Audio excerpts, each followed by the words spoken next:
잘 들어봐. 지금부터 웬만해서는 진심이 중요해.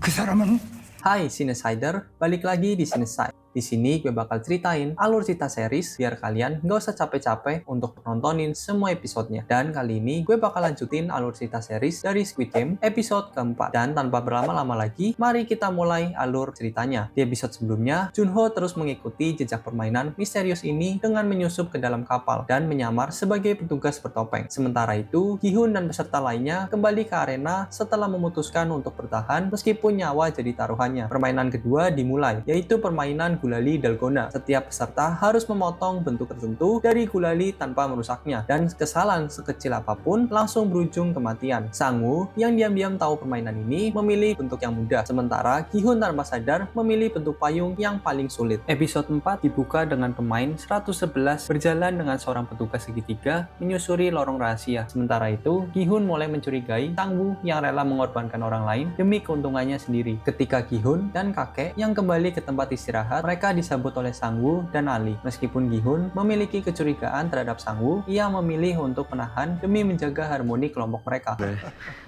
Tak lama kemudian, mereka ditunjukkan total hadiah yang telah terkumpul mencapai 34,8 miliar won. Para pemain kemudian dipanggil untuk menerima makanan mereka, yang terdiri dari 1 botol soda dan 1 butir telur. Namun, rasa lapar membuat Dokso dan timnya menyerobot antrian untuk mengambil porsi tambahan. Tidak ada yang berani menentang mereka. Sementara itu, frontman yang mengamati semuanya melalui CCTV tampaknya menikmati bagaimana kekacauan kecil ini mulai menyebar di antara para pemain. Masalah mulai muncul ketika 5 orang tidak mendapatkan jatah makanannya. Pemain 271 yang tidak terima akhirnya berusaha merebut soda dari tangan Dokso. Sayangnya, hal ini justru membuat situasi semakin buruk. Dokso yang marah besar langsung memukuli pemain 271 hingga tewas. Saat Gi-hun meminta pertolongan, tidak ada satupun yang berani bertindak. Sebaliknya, petugas muncul untuk membawa jasad pemain tersebut dan angka total hadiah di layar kembali bertambah.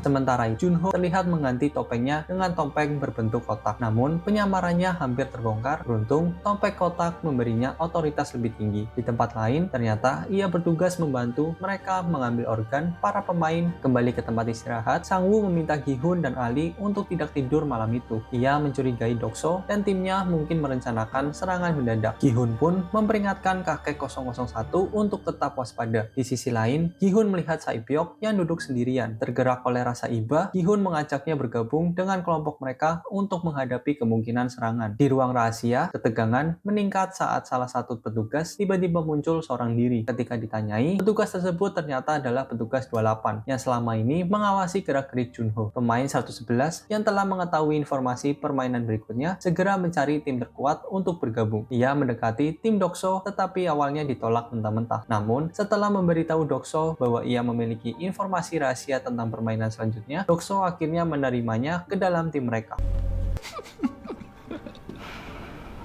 Sementara itu, para petugas terlihat siap di posisi masing-masing untuk memulai permainan berikutnya. Junho yang masih menyamar berbaur dengan petugas lainnya.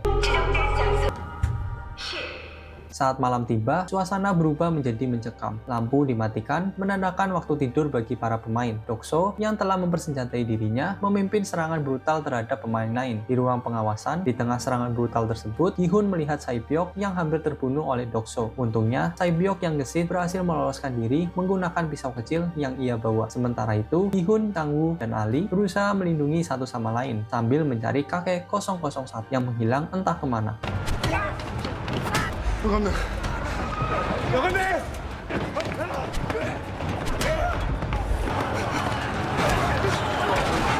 Sae-byok akhirnya bergabung dengan mereka dan tim Gi-hun pun harus bertarung sengit melawan tim Dokso. Di tengah kekacauan, suara kakek 001 terdengar dari atas ranjang. Ia berteriak ke arah kamera CCTV meminta agar permainan dihentikan. Yang mengejutkan, frontman yang melihat kejadian tersebut langsung memerintahkan agar permainan dihentikan. Para petugas segera datang dan mulai memeriksa jasad para pemain yang tewas. Di tengah situasi tersebut, Junho yang masih menyamar mendekati Gi-hun. Ia bertanya apakah Gi-hun pernah mendengar nama Hwang In-ho. Mereka tidak pernah mengetahui nama asli satu sama lain. Momen ini membuat Gi-hun mengajak timnya berkumpul untuk saling mengenal lebih jauh. Suasana terasa hangat saat mereka memperkenalkan diri. 네 파키스탄? 어디 있는 나라지? 하지 않을까?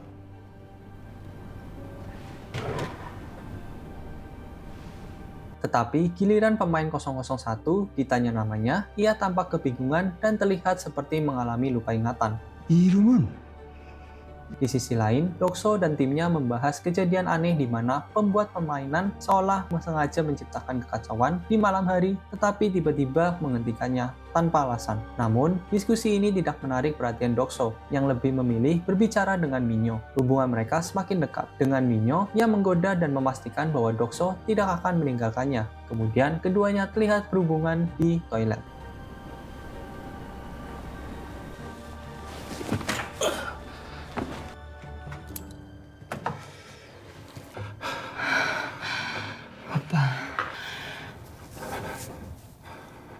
여기서 나가는 거야. 나 배신하면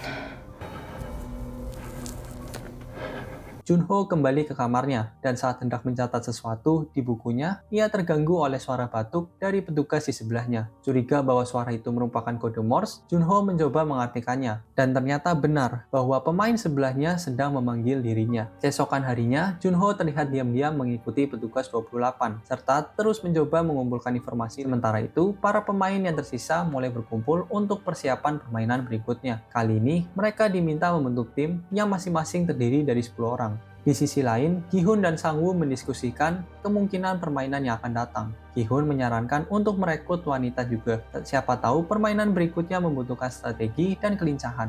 Namun Sang-woo bersikeras hanya mencari pria untuk memperkuat tim. 알겠어요. 죄송합니다. 혹시 팀을 정하셨나요? Sementara itu, Minyo terlibat keributan dengan Dokso karena merasa ditinggalkan oleh timnya. 오빠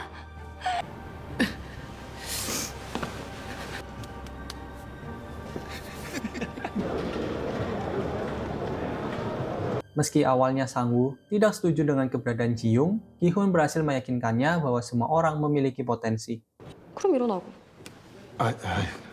Tiba-tiba Minyo muncul dan memutuskan untuk bergabung dengan tim mereka. Meski kehadirannya tidak terlalu diharapkan, tetapi tim Gi-hun akhirnya menerima Minyo demi melengkapi anggota. Setelah semua tim terbentuk, para pemain diarahkan ke lokasi permainan selanjutnya. Saat mereka tiba, diumumkan bahwa permainan yang akan mereka hadapi adalah tarik tambang. Tim Gi-hun merasa sangat tidak diuntungkan karena tim mereka terdiri dari 3 wanita dan 1 orang kakek. Undian menentukan bahwa tim pertama yang bermain adalah tim Dokso melawan tim 7. Yang juga memiliki anggota wanita. Pertandingan dimulai, dan seperti yang sudah diduga, tim Dokso dengan mudah memenangkan pertandingan melawan tim 7.